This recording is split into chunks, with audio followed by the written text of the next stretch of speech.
Quiero invitar a los hermanos a abrir sus Biblias allí en la carta de Pablo a los Efesios, en el capítulo 2.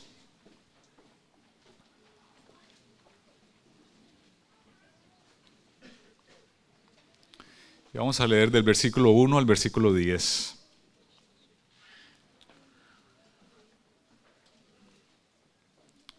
Efesios 2 del 1 al 10 dice así la palabra.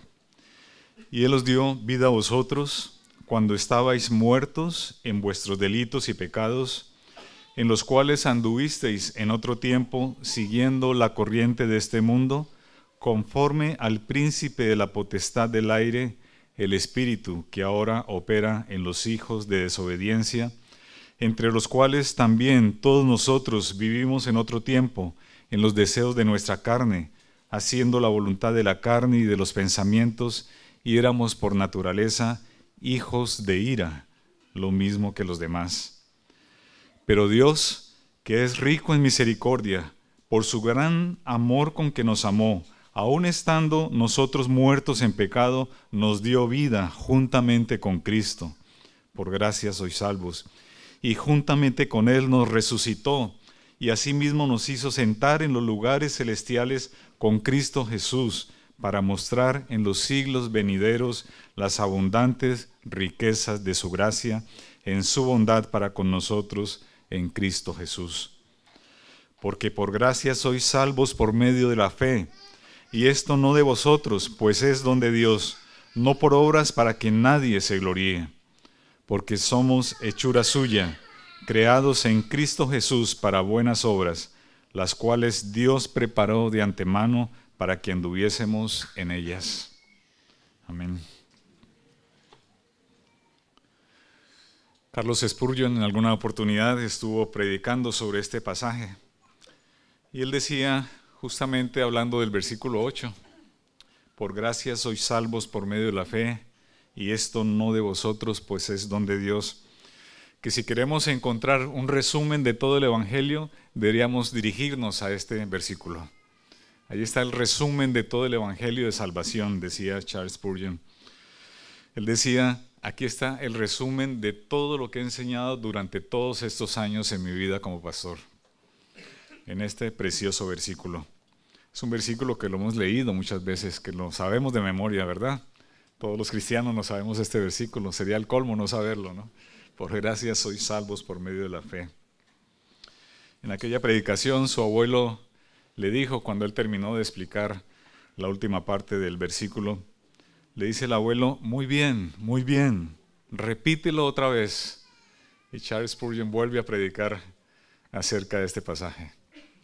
Así que hoy vamos a hacerlo nuevamente, hermanos. Vamos a volver a predicar sobre este pasaje. Yo sé que ustedes han escuchado sermones relacionados con el Efesios capítulo 2, con este versículo en particular, pero déjenme, hermanos, repetirlo una vez más, como decía el abuelo de Charles Spurgeon. Sola gratia, solo por la gracia. Es la afirmación, queridos hermanos, más contundente sobre la razón que ha tenido Dios para salvar a sus escogidos. Solo la gracia de Dios. Detengámonos a admirar la fuente de la salvación, como decía el mismo Charles Spurgeon, ese río cristalino del agua de la vida que brota del trono de Dios y del Cordero, cuyo nombre es gracia, el río de la salvación. Y vamos a llevar el sermón a partir de responder varias preguntas. La primera de ellas quizás suene un poco común, digámoslo así, redundante, pero yo creo que es importante. ¿Qué es la gracia? ¿Qué es la gracia? Yo creo que todos tenemos alguna respuesta preconcebida de lo que significa la gracia de Dios. Realmente si nosotros miramos en el diccionario vamos a encontrar que la definición de la gracia es el inmerecido favor de Dios con el pecador. Es verdad que todos reconocemos la gracia de Dios como ello, ¿no? El inmerecido favor de Dios con el pecador. Es la gracia conferida por Dios por el designio de su propia voluntad, por su propia decisión, sin que haya absolutamente ningún mérito, ninguna cualidad o ninguna virtud que hombre alguno pudiese presentar delante de Dios para decirle, mírame a mí. Eso es la gracia, hermanos. Sin embargo, permítame decir también, hermanos, que esta definición quizás suena un poco académica y por eso vale la pena profundizar un poco más en ella, ¿no? Dios tiene atributos, queridos hermanos, tiene atributos que nosotros reconocemos a través de la palabra de Dios. Su soberanía, por ejemplo, su omnipotencia, su omnisciencia, su omnipresencia, todos estos atributos tan especiales que hacen a Dios el único Dios verdadero. Pero también tiene un grupo de atributos que nosotros lo reconocemos como los atributos morales de Dios. ¿Cuáles son esos atributos morales de Dios? Pues los atributos morales de Dios son su bondad, su amor, su misericordia, su santidad, su justicia y su ira santa. Este conjunto de atributos es lo que constituye la expresión moral de Dios. Esos atributos elevados a su máxima expresión entonces configuran eso. ¿Cuál es el carácter moral de Dios? Pues es su maravillosa e infinita bondad.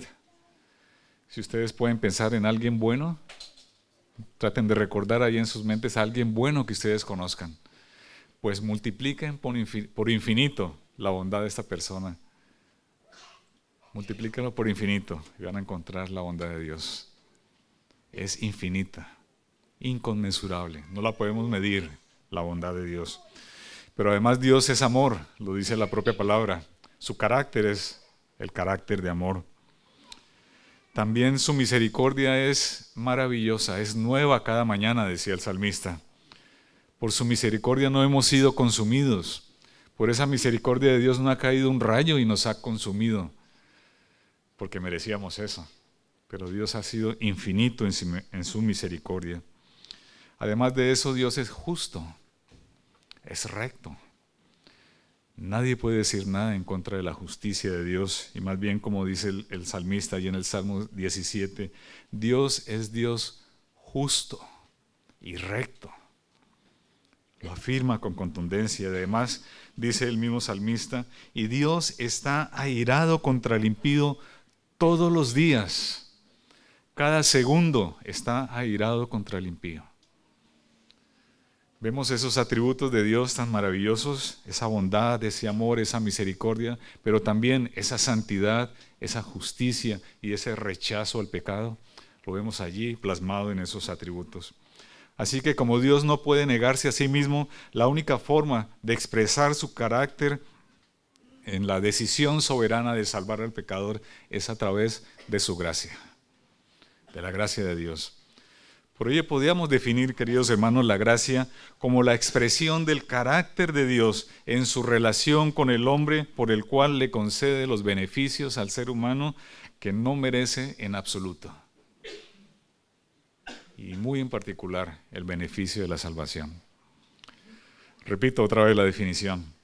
Es la expresión del carácter de Dios en su relación con el hombre, por medio de la cual le concede los beneficios que el hombre no merece en absoluto. Eso es la gracia, queridos hermanos. En la gracia se conjugan, en la gracia se traslapan, en la gracia se engranan cada uno de estos atributos que hemos mencionado y los expresa de una manera armoniosa, de una manera coherente, de una manera que no se contradice ninguno de esos atributos de Dios y más bien los expresa en su valor máximo. Eso es la gracia, hermanos. La gracia es ese río cristalino, tal como decía hace un momento, del agua de la vida que brota del trono de Dios y del Cordero. Bien, esa era la definición de la gracia, la primera pregunta. La segunda tiene que ver con la palabra sola, de esa expresión, ¿no? Sola gratia, solo por la gracia. ¿Por qué aparece la palabra sola? Pues tiene al menos dos implicaciones esa palabra en la expresión sola gracia. Una primera implicación, un primer sentido de la palabra es la exclusividad de la gracia. Y un segundo sentido de esta expresión es la suficiencia de la gracia. Exclusividad de la gracia y suficiencia de la gracia. ¿Por qué hablamos de exclusividad de la gracia? Hablamos de ello, hermanos, porque la gracia de Dios excluye cualquier contribución que el ser humano pudiese hacer para la salvación, que no puede hacer ninguna. Que no puede hacer ninguna. Por eso la gracia de Dios es absolutamente excluyente, exclusiva, solamente le pertenece a Dios, solamente a Él, por su soberanía. Y la Biblia insiste de manera consistente que solamente la gracia de Dios, esa gracia irresistible, es la que salva al pecador. Solamente la gracia de Dios, tal como lo dice allí en los versículos 1 y que lo repite nuevamente en el versículo 5. Y Él nos dio vida cuando estabais muertos. Y más adelante en el 5 vuelve a repetir, aun estando muertos en pecado, nos dio vida juntamente con Cristo. Espiritualmente, el ser humano está muerto. Está separado de Dios. El ser humano sin Cristo tiene un corazón endurecido para el Evangelio. Sus oídos están cerrados, están taponados, no puede escuchar el Evangelio, no lo puede entender, porque su mente también está bloqueada para el Evangelio. Su voluntad está cautiva, está prisionera en las garras del maligno. Esa es la condición del ser humano sin Cristo. Y es por ello que el ser humano sin Cristo ni es salvo, ni quiere salvarse, ni puede hacer nada para ello, para salvarse. Ni siquiera pedirle a Dios que lo salve de una manera sincera. ¿Por qué razón? Porque salvarse significa estar con Dios y el ser humano no quiere estar con Dios. Su actitud de rebeldía siempre va a contradecir las verdades del Evangelio, las verdades de Dios.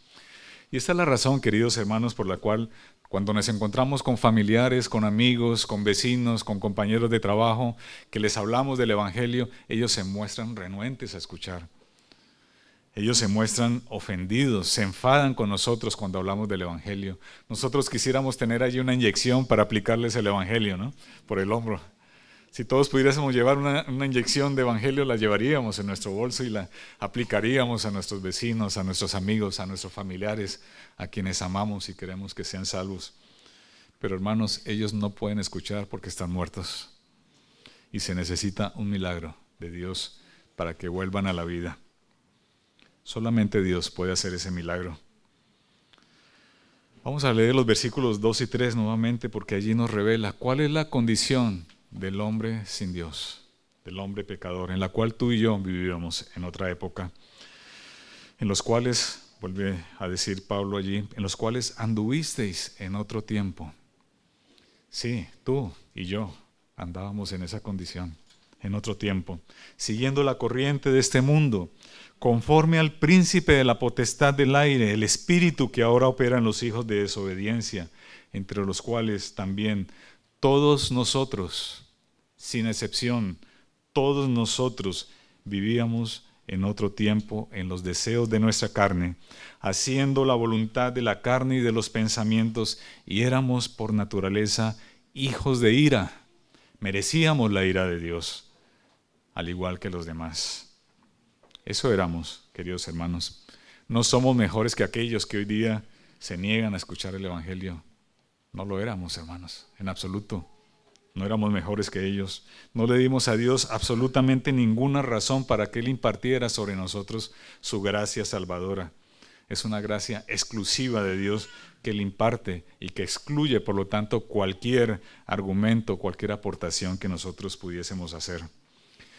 Vuelvo y repito, la Biblia insiste constantemente en esa división entre la gracia y las obras. Son excluyentes. Pablo lo dice allí en Romanos. Y si por gracia ya no es por obras, afirma el apóstol Pablo, de otra manera la gracia deja de ser gracia, ya no es gracia. Gracia y obras se excluyen entre sí, queridos hermanos.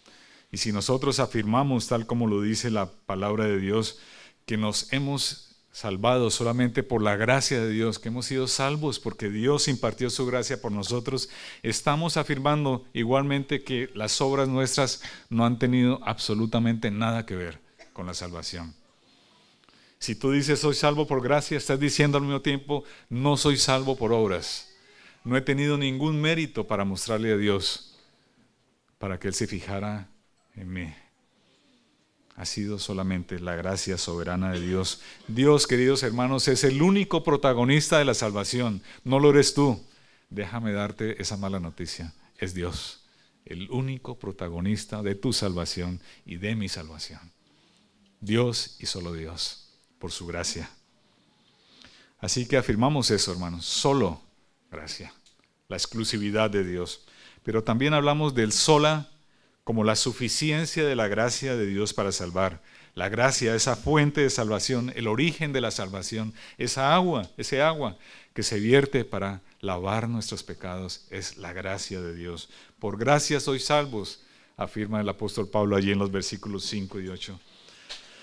Por gracia sois salvos. La suficiencia de la gracia se deriva en el mismo hecho de lo que hemos afirmado, que solamente Dios puede salvar y nosotros no aportamos absolutamente nada. Dios lo ha hecho todo, queridos hermanos, y todo lo que ha hecho Dios es suficiente para salvarnos. Gracias a Dios por ella. ¿Y es suficiente por qué razones? Yo diría que al menos hay 3 razones por las cuales la gracia de Dios es suficiente. En primer lugar, porque Él es el único capaz de salvar. El único capaz de salvar es Dios. En segundo lugar, porque Él es poderoso para salvar. Él es poderoso para hacerlo. Nosotros no podemos, tal como decía Samuel hace un rato cuando estaba explicando en la escuela dominical, ¿no? Nosotros no podemos salvarnos, por más que lo intentemos. Aun cuando fuese una semana, decía Samuel, yo diría, aun cuando fuese un día, aun cuando fuese una hora, infringiríamos la ley de Dios. No somos capaces de salvarnos, pero Dios es poderoso para hacerlo. Y además una tercera razón es porque su gracia es abundante y rica. Lo dice el versículo 7, allí en el pasaje que hemos leído, las abundantes riquezas de su gracia. La gracia de Dios no es escasa, queridos hermanos, no es escasa, es abundante, es rica. Es extraordinaria. Son ríos de agua viva, que fluyen de ese trono de la gracia. Sola gracia, queridos hermanos, no podemos hacer absolutamente ninguna contribución de nuestra parte para obtener la salvación. Hermanos, y si pudiésemos hacer alguna cosita, estropearíamos la salvación. La echaríamos a perder. Lo único que nosotros podemos aportar para la salvación es nuestro pecado. Nada más que eso. Y eso es lo único que hemos aportado. Nuestro pecado, nuestra corrupción, nuestra maldad. Un corazón corrompido. Una depravación total. Pero Dios, que es rico en misericordia, ha extendido su gracia y nos ha mirado con ojos de amor, con ojos de misericordia para salvar a sus escogidos, hermanos. Sola gratia, exclusiva y suficiente para salvar. Tercera pregunta. ¿A quién aplica Dios su gracia? Bueno, una buena pregunta, alguien diría, ¿no? Normalmente cuando estaba yo enseñando que alguien decía es una buena pregunta es porque la respuesta iba a ser mala. En esta oportunidad espero que no. ¿Sí? ¿A quién aplica Dios su gracia? Es una pregunta que ha generado muchas controversias a lo largo de la historia en la vida de la iglesia. Hay muchas pugnas al interior de la iglesia sobre esta pregunta. ¿A quiénes aplica Dios su gracia? Algunos piensan que el sacrificio del Señor Jesucristo ha hecho salvables a todos los seres humanos. Algunos piensan de esa manera, que Él murió por todo el mundo y que de esta manera abre la opción para que todos los que quieran y todos los que puedan y todos los que decidan vengan a los pies de Cristo y sean salvos. Pero déjenme decirles, hermanos, que esta interpretación de lo que significa la gracia de Dios tiene al menos 3 problemas que yo quisiera señalar esta mañana. En primer lugar, nadie, óigase bien, nadie por iniciativa propia o por su propia decisión busca a Dios. Y esto no lo digo yo, hermanos, lo dice la palabra de Dios. Allí en Romanos, el capítulo 3, dice, no hay quien entienda, no hay quien busque a Dios, no hay ni siquiera uno. No hay ni siquiera uno. ¿Saben cuántos habitantes hay en la tierra hoy día, hermanos? Sí, más de 6.000 millones de personas. ¿Saben cuántos habitantes ha habido en toda la historia de la humanidad en la tierra? No tenemos idea, ¿no? No los podemos contar. Pues de toda esa multitud, ni uno busca a Dios. Ni uno por su propia voluntad se ha acercado a Dios. Es lo que afirma la palabra del Señor. Así que si Cristo hubiese muerto en la cruz del Calvario, para que aquellos que sean buenos y quieran venir a la salvación fuesen salvos, hermanos, no habría absolutamente ningún salvo. Ninguno. Porque nadie busca a Dios. El segundo problema que tiene esta interpretación de la gracia es que niega la soberanía de Dios porque delega la decisión de la salvación en el ser humano. Y la palabra es contundente cuando afirma una y otra vez que es según el puro afecto de su voluntad. Es solamente la voluntad de Dios, hermanos. Nuestra voluntad está cautiva por el pecado cuando estamos alejados de Cristo.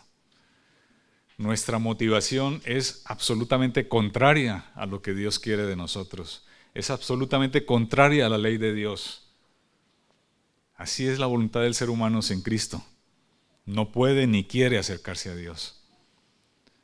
Por lo tanto, afirmar que el hombre puede por su propia decisión salvarse es negar la soberanía de Dios, es rebajar a Dios al nivel nuestro y decir yo puedo hacerlo. Y eso es antibíblico, es una herejía, queridos hermanos. Y la tercera razón es que niega la esencia misma de la gracia, ese favor inmerecido que Dios ha dado a quien Él ha querido dar, y solo a ellos. Y esto no de vosotros, dice la palabra, pues ¿qué? Es un don de Dios, es un regalo de Dios, es algo que Dios ha entregado por su propia voluntad. Cristo, queridos hermanos, no vino a ser salvables a las personas. A eso no vino Cristo, hermanos. Vino a salvar efectivamente y eficazmente a todos los que Él ha querido llamar a sus pies. Los ha venido a salvar. La obra de Cristo no ha sido una obra infructuosa, todo lo contrario. Ha cumplido y cumplirá para todos los efectos todo lo que Él ha decidido hacer. Si el hombre fuese el que decidiese salvarse, hermanos, la obra de Cristo sería una obra pequeña. Pequeña. Pero la obra de Cristo ha sido una obra grandiosa. Él ha muerto en la cruz del Calvario con una razón suficiente, que es salvarte a ti y salvarme a mí. Si eres salvo tú. La gracia de Dios es soberana. Dios y solo Dios es el que salva a quien Él quiere. Me guste o no me guste. Así es. Quiera o no quiera. Así es. Dios salva a quien Él quiere. Romanos 9, 15 y 16 lo dice con claridad. Pues a Moisés dice, tendré misericordia del que yo tenga misericordia, dice el Señor, y me compadeceré del que yo me compadezca.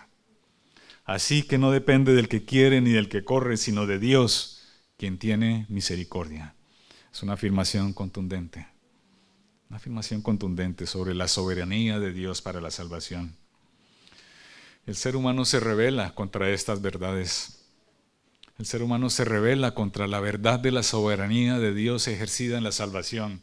Y no solamente en la salvación, sino en todos los detalles de la vida del hombre. Se revela la soberanía de Dios. Y el hombre se revela y se hace preguntas. ¿Cómo es posible que Dios salve solo a algunas personas y no a todos? ¿Cómo puede ser que Dios no tenga en cuenta que yo soy buena persona? Que no he cometido absolutamente ningún delito por el cual la ley me puede acusar. Sí, la ley humana. Quizás, en el mejor de los casos. Dios es injusto. Algunos dirán, si han escuchado esa frase, ¿no? De parte de algunas personas. Dios es injusto. Y un largo etcétera de argumentos que muestran la rebeldía del hombre contra esta verdad de la salvación solamente por la gracia. La gracia soberana tiene que ver con la elección incondicional. Van siempre de la mano estas dos verdades, hermanos. Y esto produce un profundo rechazo de parte del ser humano porque ataca lo que más quiere el ser humano. ¿Y saben qué es lo que más quiere el ser humano? Su orgullo. Su orgullo. Por eso el hombre se rebela contra esta verdad de la soberanía de Dios para salvar. Lo vemos una y otra vez. No solamente en tu corazón ha pasado eso, ni en el corazón de todos los que andan por allí. Ha pasado en todos los seres humanos. Hay un orgullo allí latente y Dios tiene que quebrar ese orgullo para que podamos entender lo que es la salvación soberana de Dios. Voy a poner solamente 2 ejemplos que aparecen en la Biblia. Jonás, todos recuerdan a Jonás, ¿verdad? Sí.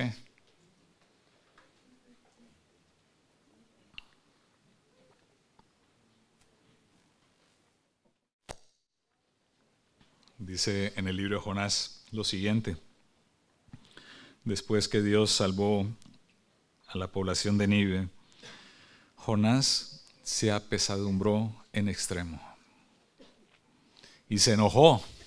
Jonás se enojó, de esto que hemos estado hablando, ¿no? El hombre se enfada contra Dios y oró a Jehová y le dijo: ahora, oh Jehová, ¿no es esto lo que yo decía estando aún en mi tierra?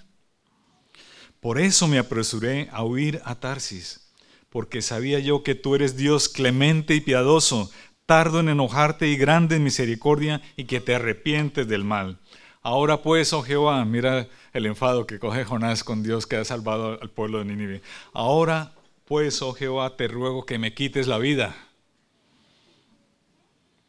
porque mejor me es la muerte que la vida. ¿Sí vemos el enfado de Jonás? Porque Dios había tenido gracia con los de Nínive y los había salvado. ¿No es esto lo que yo te decía, Señor? Vas a salvar a este pueblo.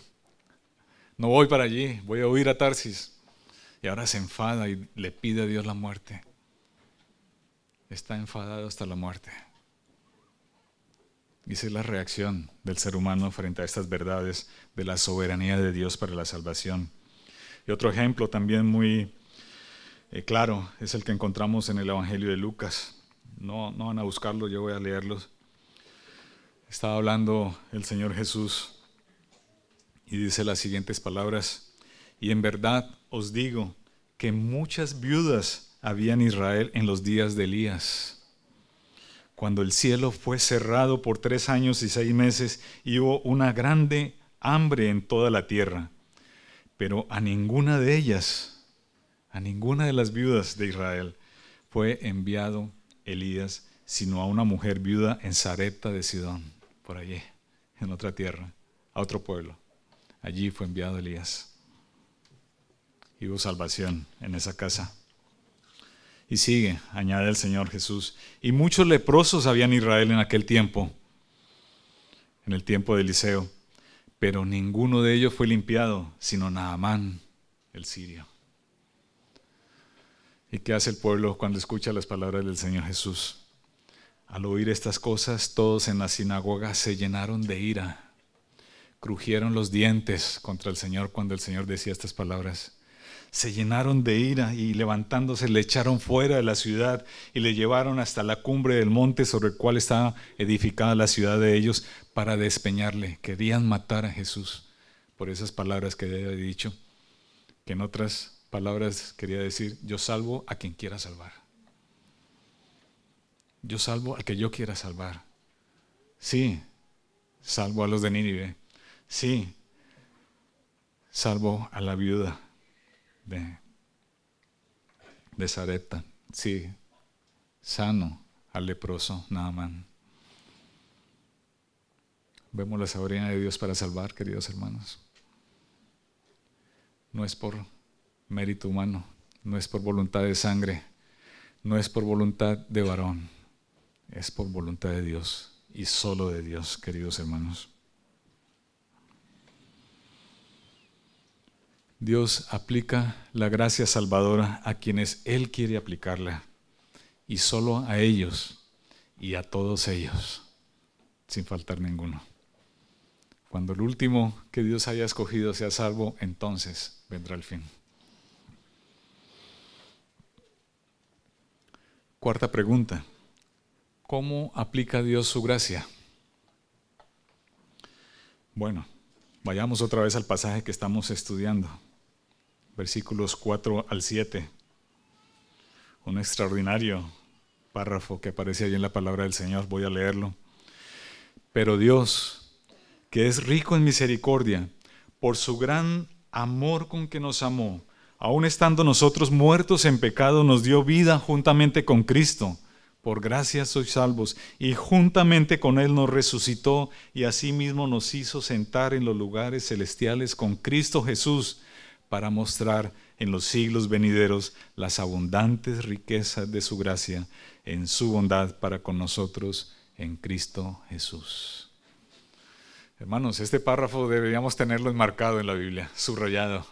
Es extraordinario este pasaje. Comienza este párrafo con esa palabra, pero Dios.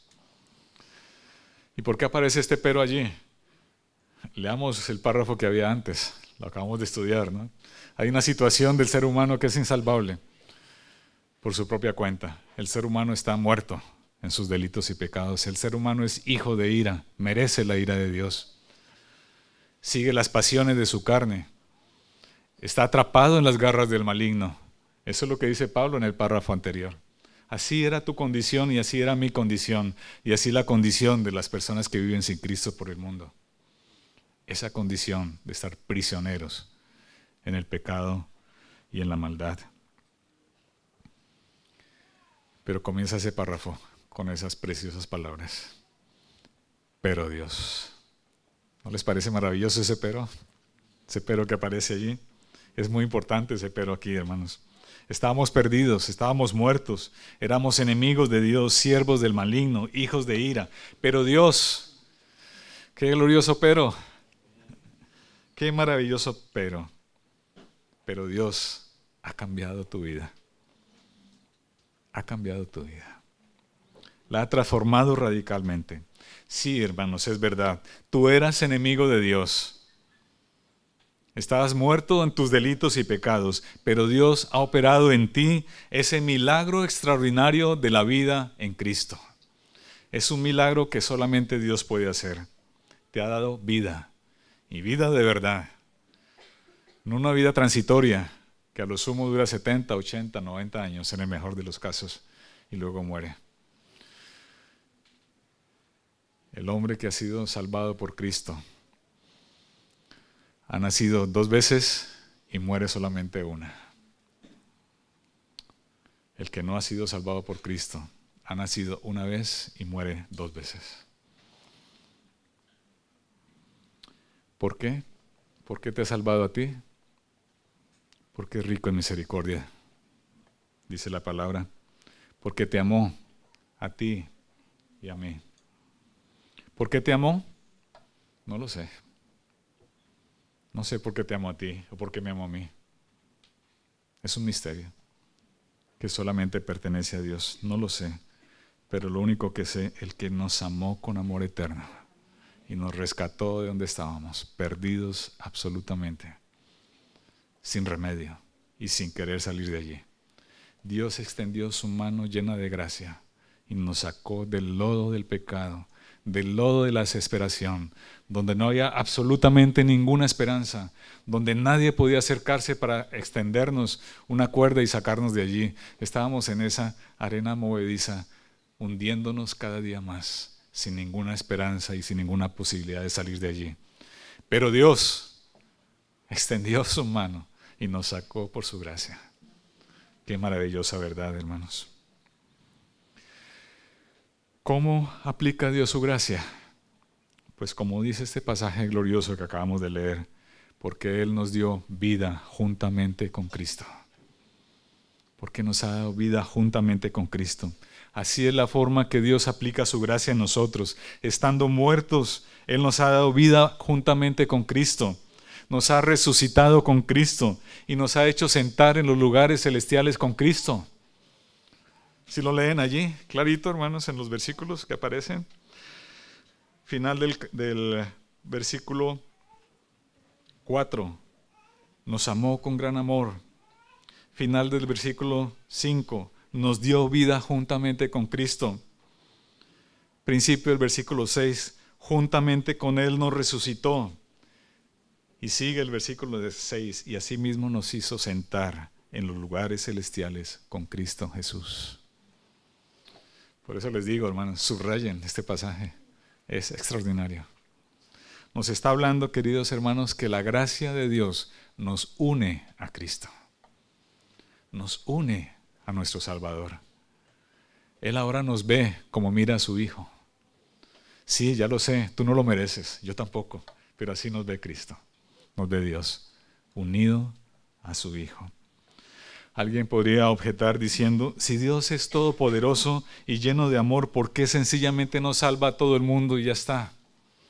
¿Se han escuchado también esa frase? Eso al final de los tiempos, Dios que es lleno de amor va a salvar a todo el mundo y todos para el cielo, ¿no? Sí, no importa lo que yo haya hecho aquí en la tierra. No importa que yo haya sido hijo de la ira. Un día Dios va a salvar a todo el mundo, así que tranquilos. Comamos y vivamos, que allá llegaremos. Hemos escuchado esa frase. Qué engaño tan cruel, qué engaño tan terrible que tienen en el corazón estos hombres. ¿Por qué razón? Por una sencilla razón, queridos hermanos. Dios no puede contradecirse a sí mismo. Dios no puede contradecir su carácter. Dios no puede negarse en sus atributos.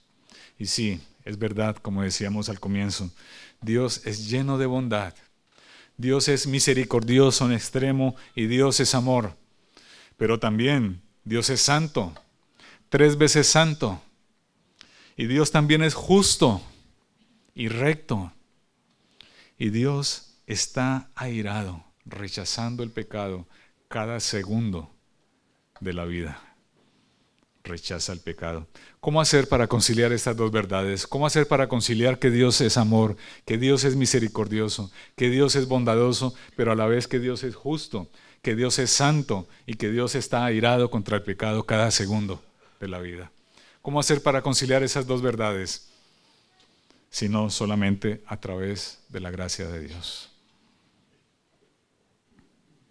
Y para ello, Dios ha usado un medio infalible. Se ha hecho hombre. Cristo, el Emmanuel, Dios con nosotros, Dios humanado, despojado de toda gloria para venir a vivir una vida como nosotros, pero sin pecado y sin mancha, mostrando con su vida el carácter de Dios santo, el carácter de Dios misericordioso, mostrando el amor de Dios en cada segundo de su vida aquí en la tierra. Sí, Dios mostró esos atributos de Dios, mostró su bondad, mostró su amor, mostró su misericordia en su vida. Y también, déjenme decirles, mostró la ira de Dios, mostró la santidad de Dios y mostró la justicia de Dios. ¿Cómo lo hizo? En la cruz del Calvario. Allí lo hizo. Cristo recibió la sentencia justa del Padre para morir por los pecados tuyos y míos. Porque Dios es justo y no puede negarse a sí mismo. Dios no ha hecho la vista gorda con tu pecado y mi pecado. No, Dios ha pagado en su Hijo la sentencia que pesaba sobre nosotros. Por eso Cristo es tan relevante. Solo Cristo será el próximo sermón de esta serie. Él ha pagado por nuestros delitos. El acta de decretos que pesaba sobre nosotros, ese acta que estaba escrito, que hablaba de ti. Sí, que hablaba de ti y que hablaba de mí. Cristo la clavó en la cruz del Calvario. Cristo la llevó sobre sus hombros, queridos hermanos. Y al llevarla sobre sus hombros, el Padre apartó su mirada de Cristo. Lo abandonó. Por eso Cristo clama, Padre, ¿por qué me has abandonado? En su último tiempo de su vida aquí en la tierra. ¿Por qué? Porque estaba llevando tu pecado y mi pecado. Porque Dios es justo. y había que pagar por esos pecados. Y Cristo lo pagó en la cruz del Calvario. Gracia, queridos hermanos, es la fuente de la salvación del hombre. Es ese río cristalino que brota del trono de Dios y del Cordero. Sí, hermanos, del Cordero, de Cristo humanado, de nuestro gran Salvador. Cristo, queridos hermanos, es la gracia personificada. Es la gracia personificada. Es la fuente de la vida. Quien beba de ella nunca más tendrá sed.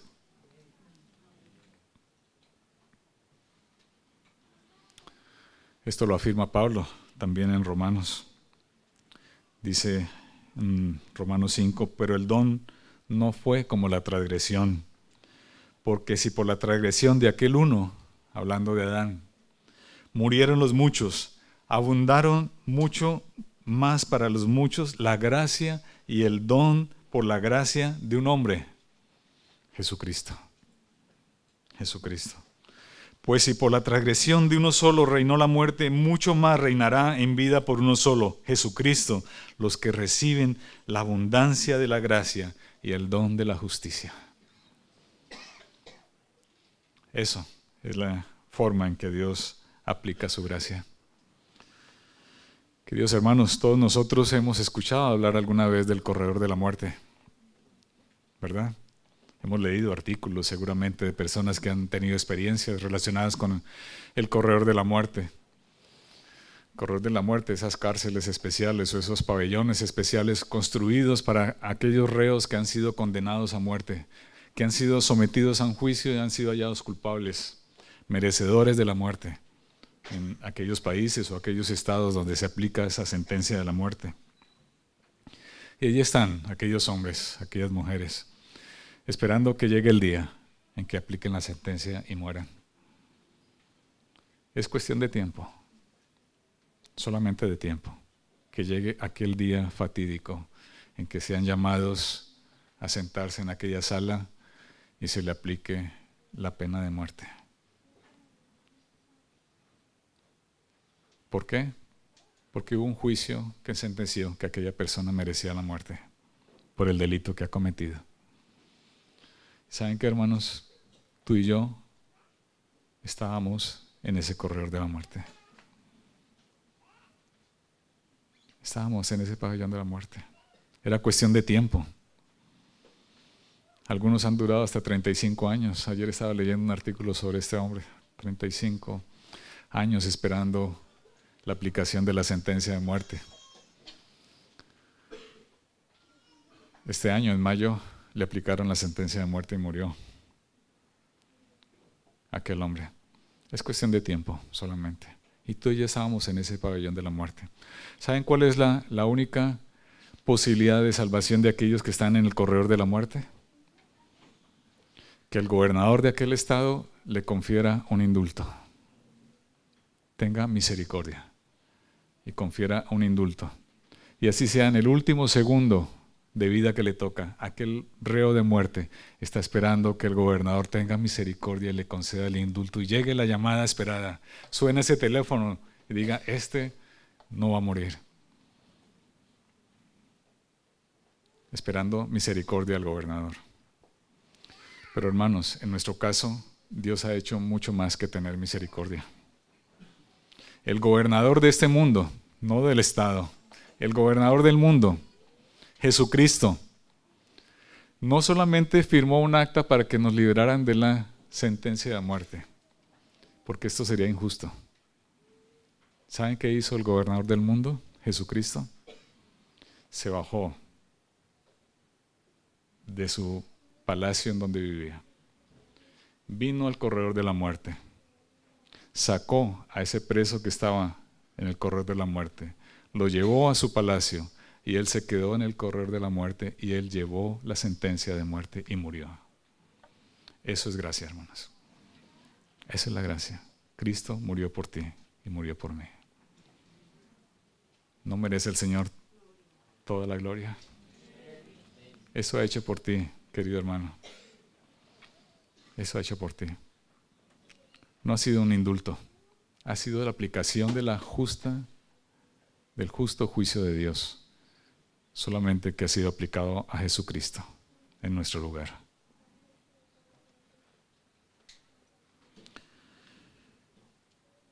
¿Qué beneficios tenemos de la gracia de Dios? Bueno, hemos hablado, he insistido esta mañana que el primer gran beneficio es nuestra salvación. Efectivamente, tú y yo somos salvos por gracia. Lo afirma la palabra de Dios y nosotros levantamos las manos y decimos gracias, Señor, por esa gracia que ha tenido con nosotros. Pero hay algo muy relevante, hermanos, que señala ese versículo 8 del cual hablé al principio.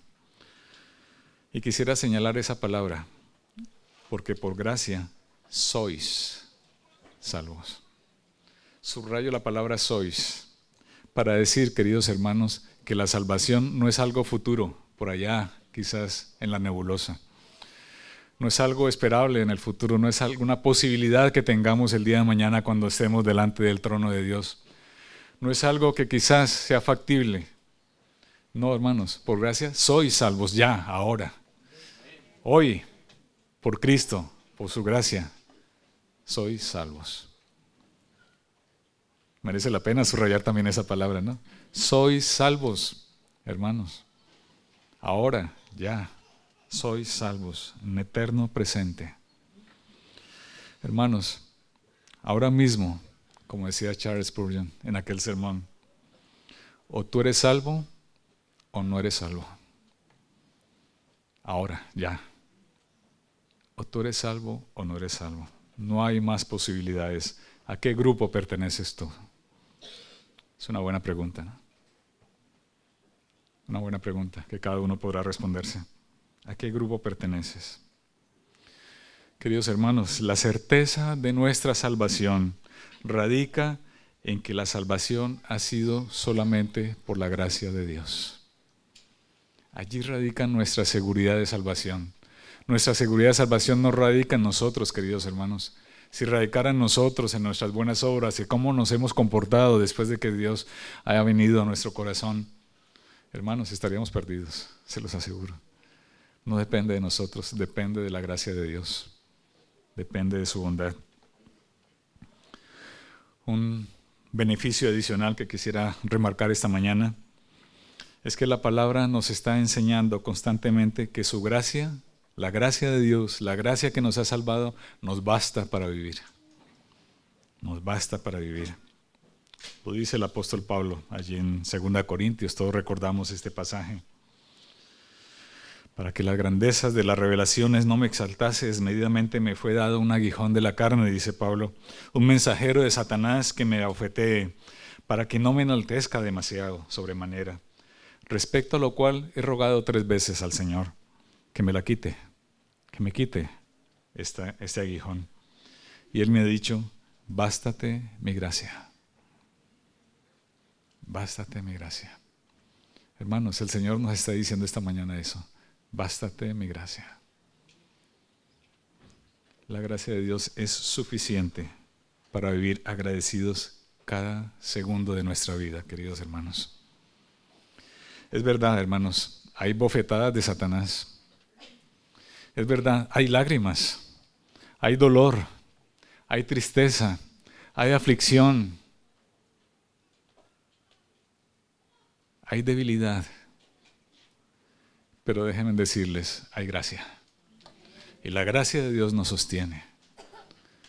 Por eso hagamos nuestras esas palabras que el Señor le dijo a Pablo, bástate mi gracia. Que la gracia de Dios nos baste, hermanos. No importa que tengamos que pasar por dificultades, por pruebas, por dolores, por angustias, por dificultades, adversidades grandes en nuestra vida. Bástate mi gracia, dice el Señor. Porque en esa debilidad tuya, Él se exalta. Él se exalta. En nuestra debilidad, Dios se hace grande. Por eso muchas veces tenemos que pasar por esas dificultades, por esas lágrimas, por esas enfermedades, por esas pérdidas. Muchas veces pasamos por eso, para que levantemos nuestros ojos al cielo y miremos la gracia de Dios, que es la que nos sostiene, hermanos.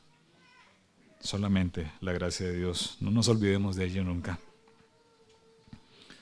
Así que, hermanos, la gracia del Señor es suficiente para salvarnos y también es suficiente para sostenernos cada día de nuestra vida.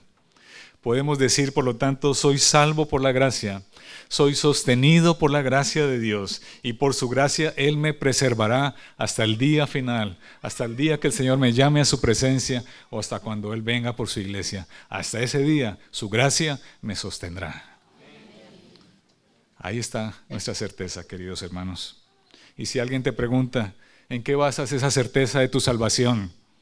No le digas en que yo soy buena persona o en que yo voy a tal iglesia, aunque he sido convertido cuando era niño. No le digas eso. Abre tu Biblia en Efesios 2 y lee los versículos 5 al 7 y di lo siguiente. Porque estando muerto en mis pecados, Dios me dio vida en Cristo. Me salvó por su gracia y juntamente con Él me resucitó. Y asimismo me hizo sentar en los lugares celestiales con Cristo Jesús. Y todo ello, ¿sabes para qué? Para mostrarte a ti que me estás preguntando las grandes bendiciones de la gracia de Dios. Respóndele con esas palabras, hermanos. Nuestra certeza de salvación está solamente en la gracia de Dios.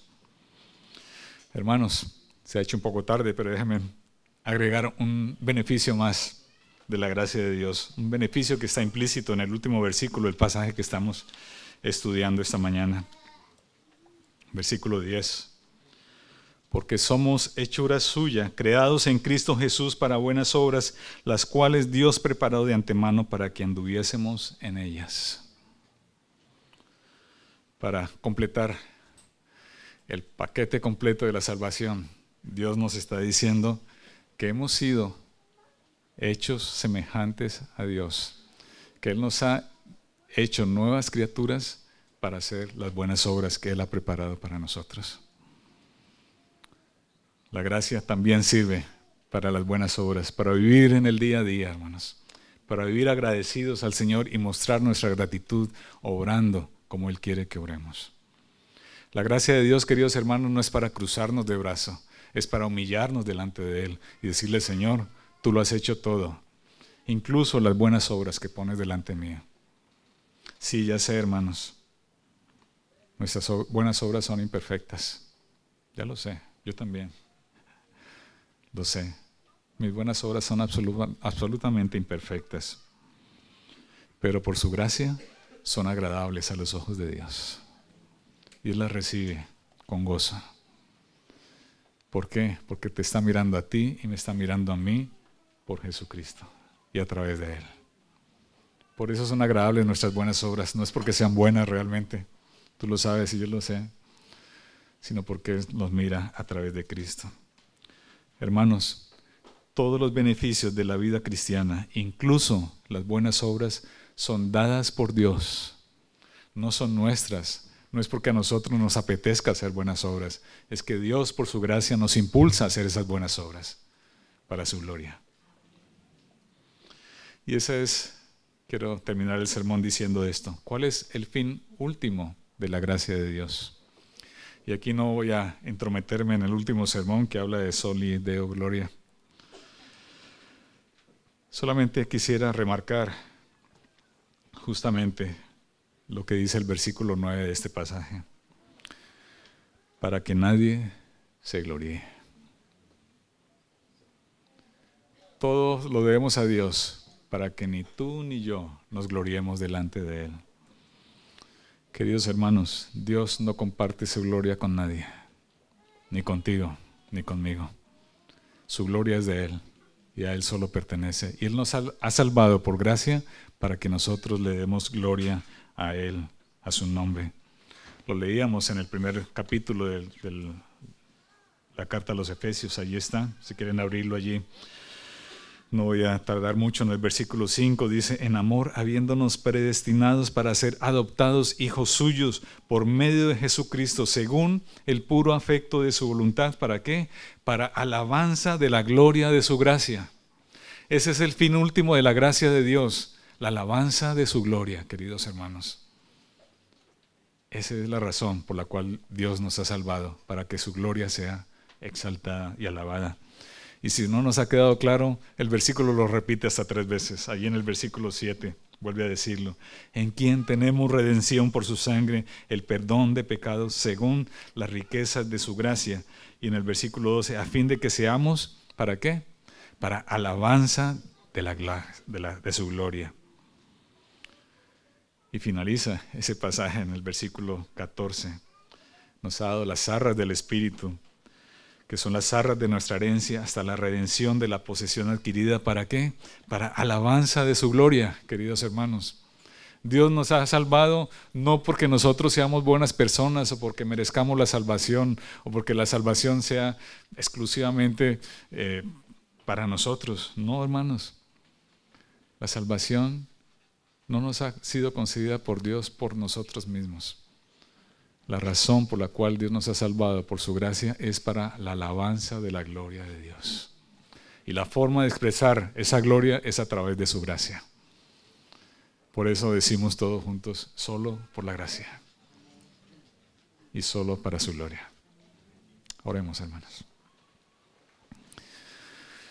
Padre, queremos agradecerte, Señor,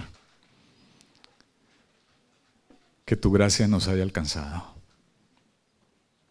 Reconocemos, Padre, que delante de ti no podemos mostrar absolutamente ninguna virtud, ninguna obra, ningún buen pensamiento, ninguna buena actitud. Todas estas cosas, Señor, son trapos de inmundicia delante de tu santidad. Pero, Señor, tú nos has imputado la justicia de tu Hijo. Tú has cargado a tu Hijo en sus espaldas con nuestros pecados y nuestras maldades y has aplicado tu justicia sobre Él. Y nos has aplicado a nosotros su justicia. Y todo ello por tu gracia. Queremos alabarte, Señor, porque tu gracia apunta a tu gloria. Seas tú glorificado hoy y cada día por los siglos de los siglos. Amén.